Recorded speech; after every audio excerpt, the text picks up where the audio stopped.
Alaikum. Peace to you all. My name is Saba Ahmed. I'm a law student at American University.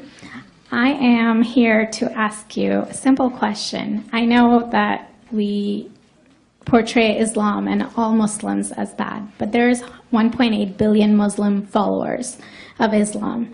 We have 8 million plus Muslim Americans in this country, and I don't see them represented here. But my question is, how can we fight an ideological war with weapons? How can we ever end this war? The jihadist ideology that you talk about, it's an ideology. How can you ever win this thing if you don't address it ideologically? Great question. I am so glad you're here, and I am so glad you brought that up because it gives us an opportunity to answer. What I find so amazing is since the beginning of this panel, which we are here about Benghazi attack against our people, not one person mentioned Muslims. We are here against Islam, or we're launching war against Muslims. We are here to discuss how 4 Americans died and what our government is doing. We were not here to bash Muslims. You were the one who brought up the issue about most Muslims, not us. And since you brought it up, allow me to elaborate with my answer. There are 1.2 billion Muslims in the world today. Of course, not all of them are radicals. The majority of them are peaceful people.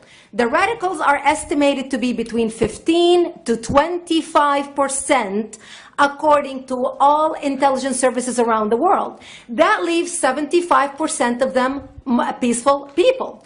But when you look at 15 to 25% of the world Muslim population, you're looking at 180 million to 300 million people dedicated to the destruction of Western civilization. That is as big as the United States. So why should we worry about the radicals, 15 to 25%?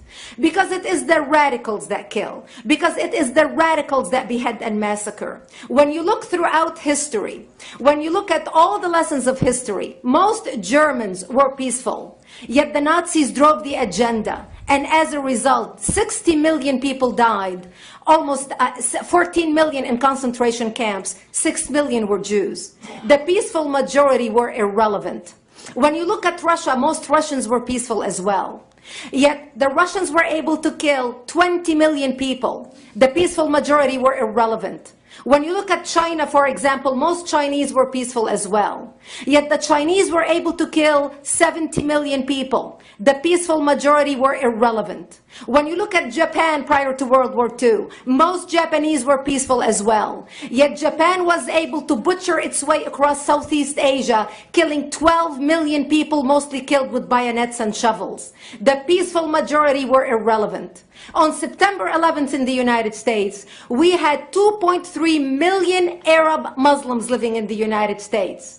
It took 19 hijackers, 19 radicals to bring America down to its knees, destroy the World Trade Center, attack the Pentagon, and kill almost 3,000 Americans that day. The peaceful majority were irrelevant. So for all our powers of reasons and us talking about moderate and peaceful Muslims, I'm glad you're here. But where are the others speaking out? And since you are the only Muslim representative,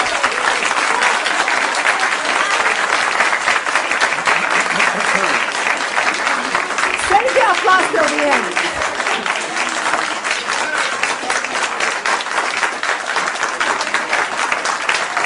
Thank you. Thank you.